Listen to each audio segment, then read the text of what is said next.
तो hello guys, स्वागत है आपका फिर से हमारे एक नई वीडियो में। तो आज हम पढ़ने वाले हैं बेसिक इलेक्ट्रिसिटी। तो बेसिक इलेक्ट्रिसिटी में जो आपका चैप्टर है, जो बेसिक इलेक्ट्रिसिटी से चैप्टर है, तो उसे का जो फर्स्ट पार्ट है बन गया है। तो आज हम सेकंड पार्ट देखने वाले हैं।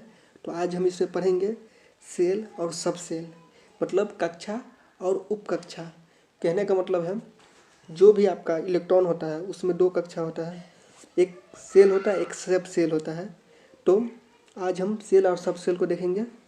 और इससे पहले आप हमारे चैनल पर नए हैं तो चैनल को सब्सक्राइब कीजिए, वीडियो अच्छी लगे तो लाइक कीजिए, कमेंट कीजिए और अपने दोस्तों के साथ शेयर कीजिए। तो चलिए आज हम देखते हैं सेल। तो जो आपका सेल होता है, जो कक्षा होता है, उसके बारे में जानते हैं। उससे पहले यहाँ पे जो नोट है वो है कि जब इलेक्ट्रॉन एक कक्षा से दूसरी कक्षा में गति करता है तो ऊर्जा का उत्सर्जन होता है। कहने का मतलब है जब कोई भी इलेक्ट्रॉन एक सेल से दूसरे सेल में, एक कक्षा से दूसरे कक्षा में जाता है तो वह गति करता है, और गति करता है तो क्या करता है, ऊर्जा का उत्सर्जन करता है। ऊर्जा का क्या करता है, ऊर्जा को उत्पादन करता है। मतलब कब, जब वह एक कक्षा से दूसरी कक्षा में जाता है। अगर जो इलेक्ट्रॉन है निम्न कक्षा से उच्च कक्षा में जाता है, मान लीजिए आंतरिक कक्षा से, मतलब निम्न कक्षा से उच्च कक्षा में जाता है, तो वो ऊर्जा का ग्रहण करता है। मतलब उस इलेक्ट्रॉन का ऊर्जा जो आपका बढ़ेगा। किसका, जब इलेक्ट्रॉन निम्न कक्षा से उच्च कक्षा में जाता है, आंतरिक कक्षा से बाहरी कक्षा की तरफ आता है, तो उसका ऊर्जा का क्या होता है, उसका ऊर्जा बढ़ेगा और वो ऊर्जा को क्या करता है, ग्रहण करता है अपने अंदर। उसके अंदर ऊर्जा के क्या करता है, वो ग्रहण करता है। और उसी प्रकार जिस प्रकार से निम्न से उच्च जाता है, उसी प्रकार जब उच्च से निम्न जाता है, जब उच्च कक्षा से निम्न कक्षा में इलेक्ट्रॉन आता है तो वो ऊर्जा का त्याग करता है। ऊर्जा उसमें से क्या होगा, उत्सर्जन हो जाएगा, ऊर्जा उसमें से घटेगा, तो उसे ऊर्जा का त्याग करना कहते हैं। तो क्या करता है, ऊर्जा का उत्सर्जन करता है, उसका ऊर्जा क्या होगा, धीरे धीरे घटने लगता है। उसी प्रकार से जब ये क्या होगा, उसकी ऊर्जा घटेगा। इसके बाद जो आपका कोई भी इलेक्ट्रॉन, कोई भी आपका परमाणु होता है, परमाणु में आपका 4 सेल होता है, KLMN। 4 प्रकार के आपके क्या होते हैं, इसमें सेल होते हैं, KLMN। सभी सेल में आपका इलेक्ट्रॉन होता है, सभी सेल के ऊपर आपका इलेक्ट्रॉन होता है। जैसे कि आंतरिक सेल, मतलब आंतरिक, सबसे आंतरिक सेल कौन हो जाएगा, K सेल। K सेल में आपका 2 इलेक्ट्रॉन, उसके ऊपर आपका L सेल होता है 8 इलेक्ट्रॉन, उसके ऊपर M सेल होता है, उसमें 18 इलेक्ट्रॉन, और सबसे बाहरी कक्षा में N सेल होता है, उसमें 32 इलेक्ट्रॉन होते हैं। और किसी भी कक्षा में आपका K में 2 सेल, L में 8 सेल, M सेल में 18 सेल और N सेल में 32 इलेक्ट्रॉन रह सकता है।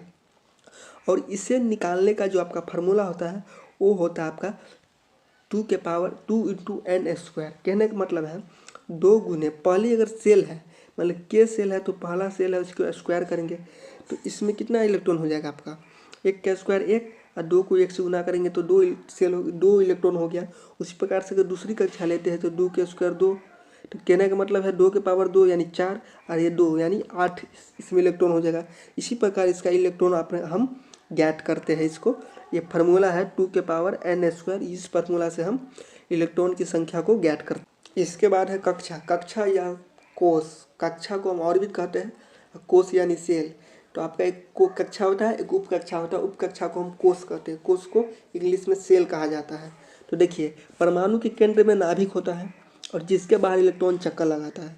परमाणु के केंद्र में नाभिक होता है जिसके बाहर इलेक्ट्रॉन चक्कर लगाता है, और जो चक्कर लगाता है क्या करता है, परमाणु के बाहर इलेक्ट्रॉन, क्या नाभिक के बाहर इलेक्ट्रॉन चक्कर लगाता है, और इलेक्ट्रॉन जिस वृत्तीय पथ पर चक्कर लगाता है उसी को हम कक्षा कहते हैं। जो पथ है, ये जो पथ है आपका, इस पर चक्कर लगाता है इलेक्ट्रॉन, इसी पथ को हम कक्षा कहते हैं और ऑर्बिट कहते हैं, या फिर ऑर्बिट को हम क्या कह सकते हैं, सेल भी कह सकते हैं। और जो ये परमाणु है इसमें सबसे नाभिक के सबसे नज़दीक के जो नाभिक है, इसके सबसे नज़दीक का जो कक्षा होगा, जो कक्षा है वो K कक्षा है। कौन सा कक्षा है, कक्षा K। कक्षा K में कितने इलेक्ट्रॉन होंगे, 2 इलेक्ट्रॉन होंगे। तो नाभिक के सबसे नज़दीक में जो कक्षा होंगी उस कक्षा का नाम है K कक्षा। और जैसे जैसे कक्षा से हम दूरी बढ़ाएंगे, ये नाभिक है और इस नाभिक से K कक्षा से हम जैसे जैसे दूरी बढ़ाएंगे वैसे वैसे ऊर्जा क्या होगा, इलेक्ट्रॉन की ऊर्जा का स्तर बढ़ेगा, क्योंकि इलेक्ट्रॉन की संख्या बढ़ेगी तो इलेक्ट्रॉन का ऊर्जा भी बढ़ेगा, क्योंकि के में 2 इलेक्ट्रॉन है, एल में 8 इलेक्ट्रॉन है। तो जैसे जैसे हम के कक्षा से दूरी बढ़ाएंगे इलेक्ट्रॉन की जो शक्ति होगी, जो पावर है, जो ऊर्जा है, वो बढ़ता जाता है। और इसी प्रकार से इसकी क्या होगा, आपका ऊर्जा बढ़ेगा, किसका, इलेक्ट्रॉन का। और इन कोष या सेल को एन द्वारा प्रदर्शित किया है। अभी हम फार्मूला बताए 2 इंटू एन के पावर एन स्क्वायर। तो इसमें जो फार्मूला होता है, जो यहाँ पर कक्षा होता है, जो सेल होता है, सेल को हम कक्षा को एन से प्रदर्शित करते हैं इसी प्रकार से।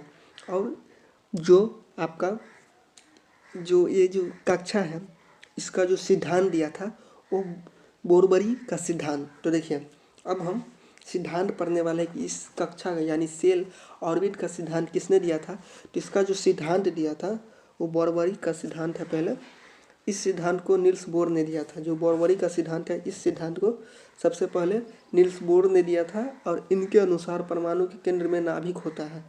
जो आपका बोरी का सिद्धांत, मतलब जो वैज्ञानिक था नील्स बोर था, उन्होंने यह सिद्धांत दिया था कि इनके अनुसार परमाणु के केंद्र में नाभिक होता है, जिसके बाहर इलेक्ट्रॉन चक्कर लगाता है और जिसे हम कक्षा कहते हैं।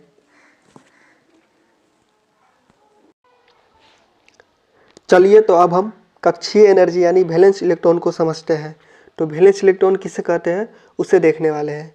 तो देखिए, विभिन्न तत्वों के परमाणु के बाहर जब कोष पूरा नहीं होता है, कोई भी जब अष्टक नियम पूरा नहीं होगा, क्योंकि कोई भी कक्षा हो उसमें 8 इलेक्ट्रॉन रहना आवश्यक है। तो जिसमें आपका अष्टक पूरा नहीं रहेगा और उसमें जो सबसे बाहरी कक्षा में जो बाकी इलेक्ट्रॉन बच जाता है, उसे हम वैलेंस इलेक्ट्रॉन कहते हैं। कहने का तात्पर्य है, जब किसी तत्व के बाहरी कक्षा में उपस्थित इलेक्ट्रॉन की संख्या संयोजी इलेक्ट्रॉन कहलाता है। कहने का मतलब कोई भी आपका नाभिक वो परमाणु है और उसमें नाभिक है, उसके चारों ओर आपका उस नाभिक में आपका प्रोटॉन इलेक्ट्रॉन है, उसके चारों ओर आपका कक्षा है। तो उस कक्षक के सबसे बाहरी कक्षा में अगर जो इलेक्ट्रॉन रहता है उसे वैलेंस इलेक्ट्रॉन कहते हैं। कहने का मतलब उसका अष्टक नियम पूरा नहीं रहता, इसीलिए उसको हम वैलेंस इलेक्ट्रॉन कहते हैं।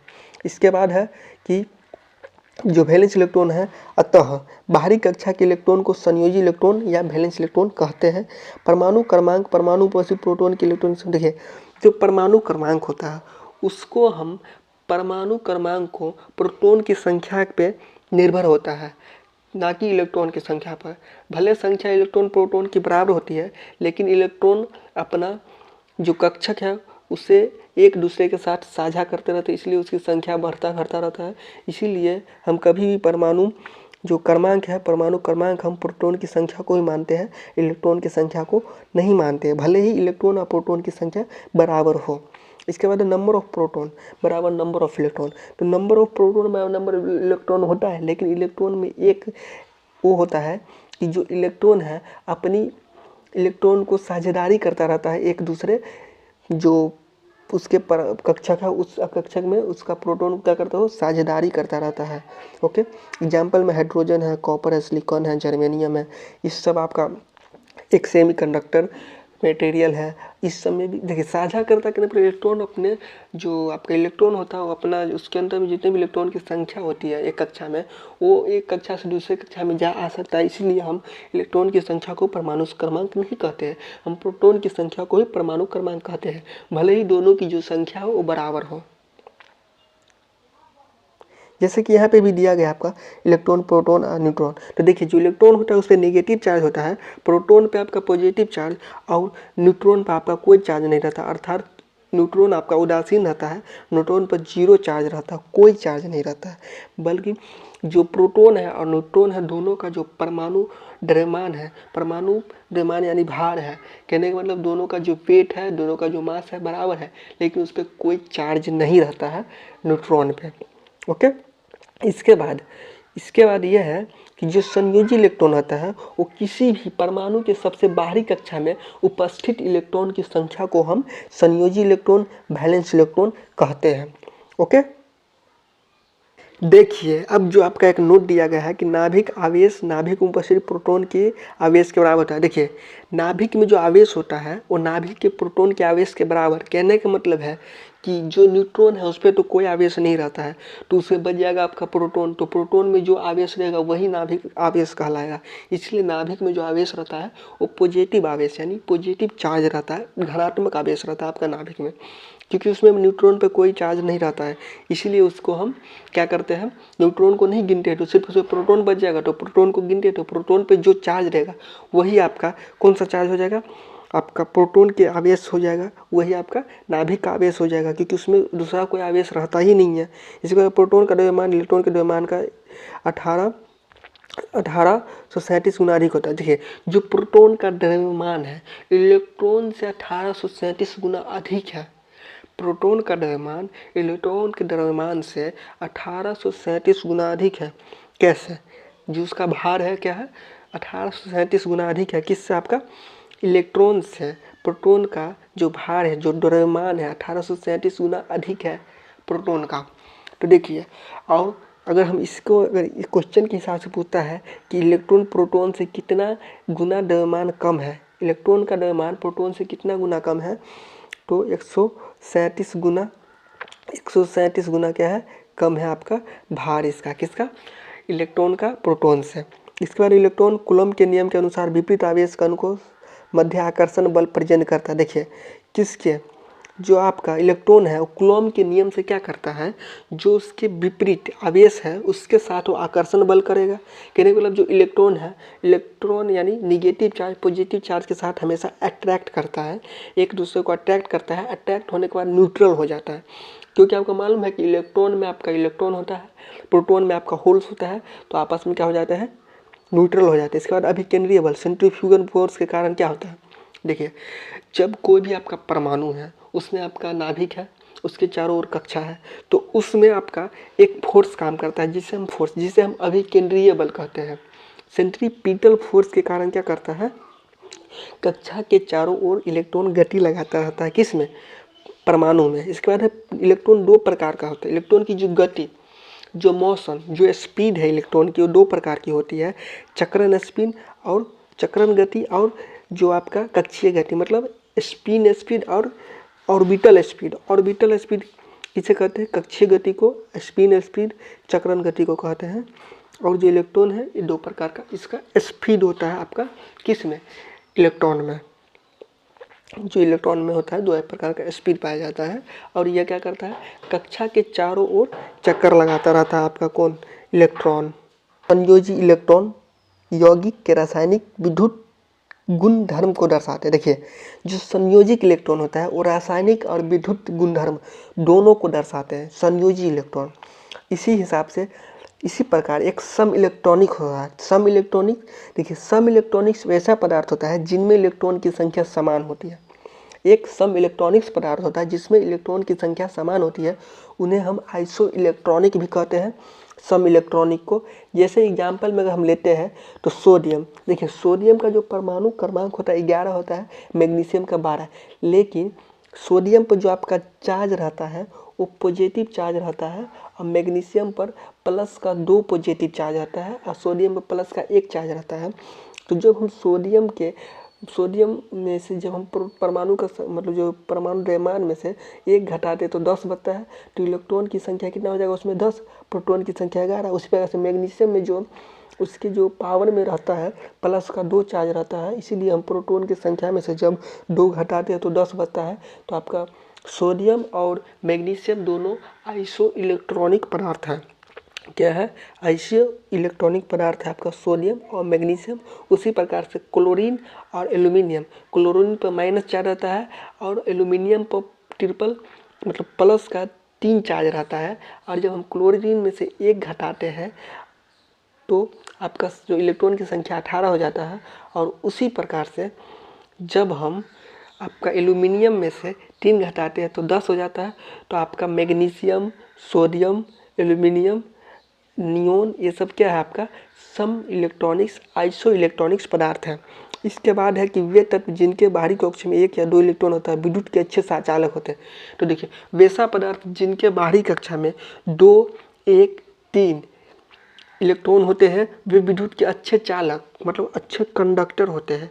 एग्जाम्पल के लिए सिल्वर, गोल्ड, कॉपर, एल्यूमिनियम, ये सब क्या है, विद्युत के अच्छे चालक है। इसे हम चालक पदार्थ में रखते हैं। जिसमें चार रहता है उसे हम अर्धचालक पदार्थ कहते हैं, और जिसमें चार से अधिक इलेक्ट्रॉन रहते हैं उसे हम अचालक, कुचालक, नॉन कंडक्टर कहते हैं। मतलब उसमें आपका धारा फ्लो नहीं करेगा। ओके, उसमें आपका धारा फॉलो नहीं करेगा। इसके बाद है कक्षीय एनर्जी। देखिए, कक्षीय एनर्जी कहने का मतलब है कि इसका बाहरी कक्षा सेल की ऊर्जा कम होती है। देखिए, जैसे हम वहाँ पे बताए थे आपको कि जब कोई भी इलेक्ट्रॉन निम्न कक्षा से उच्च कक्षा में जाता है तो उसका ऊर्जा क्या होता है, बढ़ता है, मतलब ऊर्जा का उत्सर्जन करता है, और उच्च से जब निम्न में आएगा तो ऊर्जा घटेगा। तो वही यहाँ पे है कक्षीय ऊर्जा, ऑर्बिटल एनर्जी। इसके बाद है इसका हाई परमाणु क्रमांक ऊर्जा बंद अधिक ऑफ एनर्जी अधिक होती है। देखिए, इसका उच्च परमाणु क्रमांक के तत्व की ऊर्जा क्या होती है, अधिक होती है। कहने का मतलब जो इसका हाई परमाणु, जिसका उच्च परमाणु, जिसका परमाणु क्रमांक ज़्यादा है, प्रोटॉन की संख्या ज़्यादा है, इलेक्ट्रॉन की संख्या ज़्यादा है, मतलब उसका जो एनर्जी है, उसमें जो एनर्जी है बहुत ही अधिक एनर्जी है। जैसे यूरेनियम हो गया, थोरियम हो गया, प्लूटोनियम हो गया, आपका जितने भी आपका रेडियो एक्टिव पदार्थ हो गया, सब में क्या है, पावर अधिक है, उसका एनर्जी अधिक है, उसमें अधिक ऊर्जा है उस सब में। ओके, और जो आपका यहाँ पर जैसे कि एक और चीज़ दिया गया है कि ठोसों में बंधन। तो जो भी आपका पदार्थ है, कोई भी पदार्थ में आपको बंधन रहता है, जैसे गैस हो गया, ठोस हो गया, ये सब में क्या है, बंधन है।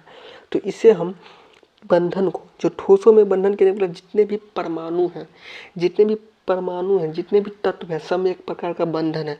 तो बंधन को हम तीन भाग में बांटते हैं, ionic, covalent bond, metallic bond. तो तीन प्रकार से हम बंधन को क्या करते हैं, बांटते हैं, ionic bond, covalent bond, metallic bond. तो तीन प्रकार से हम बंधन को क्या करते हैं, डिवाइड करते हैं। तो चलिए अब हम बंधन को समझते हैं। जो बंधन होता है, जो बॉन्ड बनता है, वो क्या है, उससे समझते हैं। तो चलिए अब हम आयोनिक बॉन्ड को समझते हैं। आयोनिक बॉन्ड को हम इलेक्ट्रोवैलेंट बॉन्ड भी कह सकते हैं, विद्युत संयोजी। तो जो आयनिक बॉन्ड होता है, यह आयनिक बॉन्ड आयनो बॉन्ड को दो विभिन्न परमाणु आइटम के बीच होता है। कहने का मतलब है दो अलग अलग प्रकार के हम परमाणु लेते हैं, उनके बीच जो बॉन्ड बनता है उसे आयनिक बॉन्ड या फिर इलेक्ट्रोवैलेंट बॉन्ड कहते हैं। यह बॉन्ड इलेक्ट्रॉन के त्याग करने या ग्रहण करने से बनता है। जो आयनिक बॉन्ड होता है, यह बॉन्ड इलेक्ट्रॉन के त्याग करने से या फिर ग्रहण करने से बनता है, अर्थात यह इलेक्ट्रॉन के स्थानांतरण से बनता है। कहने का मतलब है जो आपका बाहरी कक्षा में इलेक्ट्रॉन होता है उसके स्थानांतरण से यह बॉन्ड, जो आपका आयनिक बॉन्ड है, यह धातु और अधातु के बीच बनता है। जैसे आप एक धातु लीजिए, एक अधातु लीजिए, हम अधातु क्लोरीन लेते हैं, धातु सोडियम लेते हैं, उन दोनों के बीच आपका क्या बनेगा, बॉन्ड बनेगा। जैसे कि सोडियम के पास एक चार्ज अधिक रहता है, जो बाहरी कक्षा में इलेक्ट्रॉन की संख्या एक रहता है, और क्लोरीन के पास बाहरी कक्षा में 7 इलेक्ट्रॉन होता है। तो क्या करेगा, जो सोडियम है अपना एक इलेक्ट्रॉन क्लोरीन को दे देगा, और वहाँ पे एक बॉन्ड बनता है जिसे हम आयनिक बॉन्ड कहते हैं। क्या कहते हैं, आयनिक बॉन्ड कहते हैं। आयनिक बॉन्ड धातु और अधातु में बनता है। धातु इलेक्ट्रॉनों को त्याग करते हैं जबकि अधातु इलेक्ट्रॉन को ग्रहण करते हैं। देखिए, जो धातु होते हैं इलेक्ट्रॉन को त्याग करते हैं, जो धातु होते हैं इलेक्ट्रॉन को त्याग करते हैं, जबकि जो अधातु होते हैं इलेक्ट्रॉन को ग्रहण करते हैं। क्या करते हैं, इलेक्ट्रॉन को ग्रहण करते हैं, इलेक्ट्रॉन को क्या करते हैं, ग्रहण करते हैं। धातु इलेक्ट्रॉन को त्याग कर देंगे, इलेक्ट्रॉन उसको ग्रहण कर लेंगे। एग्जाम्पल में लेते हैं तो सोडियम और क्लोरीन। तो सोडियम पर आपका एक एक्स्ट्रा चार्ज रहता है, और मतलब एक एक्स्ट्रा इलेक्ट्रॉन, उसके बाहरी कक्षा में एक इलेक्ट्रॉन होता है, और क्लोरीन के बाहरी कक्षा में 7 इलेक्ट्रॉन होता है, जिसके कारण क्लोरीन सोडियम से एक इलेक्ट्रॉन मांग लेता है और अपना अष्टक को पूरा कर लेता है। उस प्रकार से सोडियम का अष्टक पूरा हो जाता है और क्लोरीन का भी अष्टक पूरा हो जाता है, क्योंकि सोडियम के पास एक अधिक था तो उसने अपना एक क्लोरीन को दे दिया। उसी हिसाब से आपका क्या होता है, इसका अष्टक नियम पूरा हो जाता है। जैसे एक उदाहरण के तौर पर लें तो हम एक बॉय अगर यानी लड़का लड़की को लेके देख सकते हैं। देखिए, जो कोई लड़का रहता है, अगर उसके पास मतलब लड़का एक मान लीजिए धातु है, लड़की एक अधातु है, तो दोनों में बॉन्ड बनता है। कैसा बॉन्ड बनता है, आयनिक बॉन्ड बनता है, इलेक्ट्रोवैलेंट बॉन्ड बनता है। जैसे कि वैलेंट बॉन्ड बनता है एक लड़का एक लड़की के बीच में। अगर लड़का को कोई चीज़ की आवश्यकता होती है तो लड़की से ले लेता है, और जो काम का चीज़ लड़का के पास नहीं तो लड़की को दे देता है, उसको काम आ जाता है। और जो लड़की को काम का नहीं रहता वो लड़का को दे देता है, तो उसको क्या करता है, काम आ जाता है। तो ये आयनिक बॉन्ड को आप एक लड़का और लड़की के उदाहरण से भी समझ सकते हैं। इसके बाद है इसमें संयोजी इलेक्ट्रॉन एक परमाणु दूसरे परमाणु के पुनः स्थानांतरण। देखिए अभी हम आपको बता रही है जो संयोजी इलेक्ट्रॉन होते हैं, इसमें जो विद्युत संयोजी बनते हैं, जो आयनिक बॉन्ड बनते हैं, वह एक परमाणु दूसरे परमाणु के साथ स्थानांतरित हो जाता है। जो जैसे कि सोडियम के पास एक परमाणु था, अपना एक जो उसके पास इलेक्ट्रॉन था उसने क्लोरीन को दे दिया, तो क्लोरीन का अष्टक पूरा हो गया, तो क्या हुआ, परमाणु जो इलेक्ट्रॉन का स्थानांतरण हुआ। इसी प्रकार से इसमें क्या होता है, इलेक्ट्रॉन के माध्यम से परमाणु में स्थानांतरित हो जाता है। यह बहुत ही मजबूत, जो आपका आयनिक बॉन्ड है बहुत ही मजबूत होता है। आयनिक बॉन्ड बहुत ही मजबूत होता है, इसका जो बंधन होता है बहुत ही ज़्यादा मजबूत होता है। एग्जाम्पल जो सोडियम और क्लोरीन मिलके आपका एक नमक NaCl सोडियम क्लोराइड का निर्माण करता है। सोडियम क्लोराइड को हम नमक कहते हैं। ओके। और जो आपका विद्युत संयोजी बॉन्ड है, विद्युत संयोजी बॉन्ड एक धातु के बीच बनेगा, और क्या होगा, एक जो तत्व होगा वो त्याग करेगा तो दूसरा तत्व क्या कर देगा, उस इलेक्ट्रॉन को ग्रहण कर लेगा। मतलब इसमें क्या होता है, आपका एक जो धातु होता है वो त्याग करता है तो दूसरे अधातु क्या करता है, मतलब धातु अधातु में यह प्रक्रिया आपका आयनिक बॉन्ड। ओके। एग्जाम्पल भी आपको बता दिए NaCl। आप एक और एग्जाम्पल ले सकते हैं Mg मैग्नीशियम और ऑक्सीजन। देखिए मैग्नीशियम पर आपका जो मैग्नीशियम होता है, मैग्नीशियम का परमाणु संख्या कितना होता है, 12 होता है। उस पर आपका 2 पॉजिटिव, मतलब उसके बाहरी कक्षा में 2 इलेक्ट्रॉन अधिक होता है।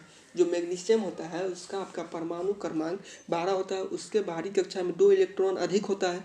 2 इलेक्ट्रॉन अधिक होने के कारण क्या होता है, और ऑक्सीजन की जो बाहरी कक्षा है, ऑक्सीजन का परमाणु क्रमांक 6 होता है, मतलब सॉरी 6 नहीं 8 होता है। तो उसमें आपको उसका जो सेल बनता है 2 और 6 का बनता है, तो 6 में 2 इलेक्ट्रॉन कम है उसका अष्टक पुराने के लिए, तो मैग्नीशियम अपना 2 इलेक्ट्रॉन क्या करता है, ऑक्सीजन को दे देता है, और इस प्रकार से यह बॉन्ड कंप्लीट हो जाता है। इस बॉन्ड का जो Mg और O मिल के बनाता है MgO, मैग्नीशियम ऑक्साइड बनता है। मैग्नीशियम एक धातु है जबकि ऑक्सीजन एक अधातु है, तो ये धातु अधातु मिल के मैग्नीशियम ऑक्साइड बना लेती है। ओके, तो यहाँ तक आप लोगों को समझ आ गया। तो चलिए देखते हैं नेक्स्ट आपका कौन सा बॉन्ड है। तो देखिए इस बॉन्ड में आप एक लड़का लड़की के उदाहरण से भी समझ लिए कि अगर लड़का का जो चीज़ काम का नहीं है वो लड़की को दे देगा। ओके, क्योंकि लड़का के पास जो वेस्ट सामान वो लड़की को दे सकता है, क्योंकि लड़का का यूज का नहीं है। तो इसके बाद है आपका कोवैलेंट बॉन्ड। देखिए जो कोवैलेंट बॉन्ड होता है इसे हम आयनिक बॉन्ड कहते हैं। क्या कहते हैं, आयनिक बॉन्ड कहते हैं। यह बॉन्ड 2 समान या 2 विभिन्न, कहने का मतलब 2 समान या 2 विभिन्न परमाणुओं के बीच बनता है। 2 समान कहने का मतलब क्या है, 2 समान कहने का मतलब है या तो ये धातु धातु में बनेगा या फिर अधातु अधातु में बनेगा। क्या बनेगा, या तो ये 2 धातु धातु में बन जाएगा या फिर 2 अधातु अधातु में ही बनेगा। ये आपका आयनिक बॉन्ड, कोवैलेंट बॉन्ड। तो देखिए इनके जो परमाणु होते हैं आपस में इलेक्ट्रॉन को शेयर करते हैं, देते नहीं हमेशा के लिए, क्या करते हैं, शेयर करते हैं। एग्जाम्पल के लिए लेंगे हम सिलिकॉन और कॉपर नहीं कार्बन का परमाणु संख्या 6 होता है। सिलिकॉन का परमाणु संख्या आपका जो होता है वो आपका, देखिए एग्जाम्पल के तौर पर लेते हैं हम एक कार्बन और एक सिलिकॉन। देखिए कार्बन की जो परमाणु संख्या 6 होता है और सिलिकॉन का 14। तो देखिए इसका जो आपका बन जाएगा सेल, ये 2 और 4 का बनता है, इसका आपका 2 8 4 का बनता है। कहने का मतलब है दोनों में 4 इलेक्ट्रॉन की कमी है अपना अष्टक पुराने के लिए।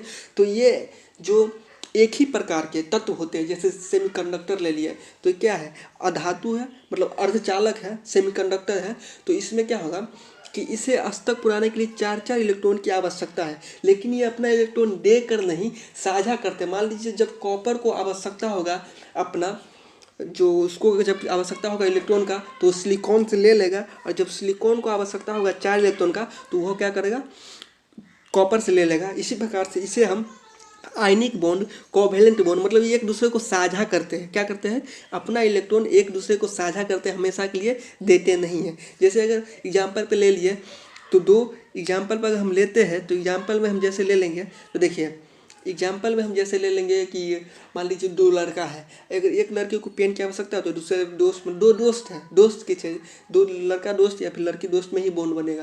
क्योंकि मान लीजिए एक दोस्त को अगर पेन की आवश्यकता है तो दूसरे दोस्त से ले लेगा, अगर गर्ल में भी अगर दूसरे फ्रेंड से अगर जरूरत है तो पहले फ्रेंड से ले लेगा, फिर आप वापस कर देगा। इसी प्रकार से आपका आयनिक बॉन्ड जो होता है, जो कोवैलेंट बॉन्ड होता है, उसमें आपका इसी प्रकार का संबंध बनता है। और जो आपका सिलिकॉन और कॉपर मिल, जो सिलिकॉन और कॉपर मिलकर आपका बनाता है, ये बॉन्ड आपका बनेगा। इसके बाद आपका मेटेलिक बॉन्ड। तो देखिए जो मेटेलिक बॉन्ड होता है, मेटेलिक बॉन्ड धातु में मौजूद होता है, सिर्फ धातु में, और धातु में नहीं मौजूद होगा, सिर्फ धातु में। मेटेलिक से मतलब है धातु, धातु के बीच जो बांध होता है, जो मेटेलिक बॉन्ड होता है तो बहुत ही मजबूत बनता है। जो मेटेलिक बॉन्ड होता है बहुत ही मजबूत बनता है। लेकिन उससे पहले हम आयनिक बॉन्ड में एक चीज़ रह गया है कि जो आयनिक बॉन्ड होता है उसमें हमेशा इलेक्ट्रॉन का स्थानांतरण होता रहता है। मतलब कहने का मतलब देखिए, जिसको आवश्यकता रहेगा दूसरे तत्व से ले लेगा इलेक्ट्रॉन, और जब उसका काम कंप्लीट हो जाएगा तो दूसरे जिससे लिया है उसको वापस कर देगा। ये आपका किस में होता है, आयनिक बॉन्ड में होता है, कोवैलेंट बॉन्ड में होता है। ओके, ये जो देखिए इसके बाद जो कोवैलेंट बॉन्ड होता है, यह रासायनिक रूप से क्रिस्टल के रूप में रहता है। किसके रूप में, क्रिस्टल के रूप में रहता है। किसके रूप में रहता है, क्रिस्टल के रूप में आपका कोवैलेंट बॉन्ड रहता है। क्या रहता है, कोवैलेंट बॉन्ड। जो आयनिक बॉन्ड है वो क्या रहता है, हमेशा क्रिस्टल के रूप में रहता है। और ये अपना इलेक्ट्रॉन कभी देते नहीं है, एक दूसरे से साझा करते हैं, आदान प्रदान करते हैं। और यह बॉन्ड जो आपका बनता है वो किससे बनता है, या तो 2 एक ही प्रकार के धातु में, या तो आप सेमीकंडक्टर लीजिए या तो फिर अधातु लीजिए। ओके, तो देखिए ये जो आपका कोवैलेंट बॉन्ड है, जो आयनिक बॉन्ड है, किससे बनेगा, एक ही प्रकार के तत्व में बनेगा। इसके बाद आपका मेटेलिक बॉन्ड। जो मेटेलिक बॉन्ड होता है वो सिर्फ धातु में मौजूद होते हैं। मेटेलिक बॉन्ड सिर्फ धातु में मौजूद रहेंगे। जैसे कि मेटेलिक बॉन्ड को एज ए हम जो आयनिक बॉन्ड होता है, जो विद्युत संयोजी बॉन्ड होता है वो भी कह सकते हैं, क्योंकि वो भी मेटल होता है। लेकिन वो मेटल में नहीं होता है, जो आयनिक बॉन्ड होता है सिर्फ मेटल और मेटल में ही होगा, क्योंकि इसके बीच का जो आकर्षण बल होगा सबसे अधिक होगा। इसके बाद जो आपका कोवैलेंट बॉन्ड है, तो कोवैलेंट बॉन्ड आपका मेनली जो इसका टाइप होता है, जो कोवैलेंट बॉन्ड है इसका आपका 3 टाइप होता है, single bond, double bond, triple bond. जो आयनिक जो कोवैलेंट बॉन्ड होता है उसका आपका 3 प्रकार होता है, सिंगल बॉन्ड, डबल बॉन्ड और आयनिक बॉन्ड। कितने, 3 प्रकार का। तो जो सिंगल बॉन्ड होता है उसे हम सिग्मा बॉन्ड भी कहते हैं। कोवैलेंट बॉन्ड में जो सिंगल बॉन्ड होता है, कोवैलेंट बॉन्ड में ही आप single bond, double bond, triple bond आता है।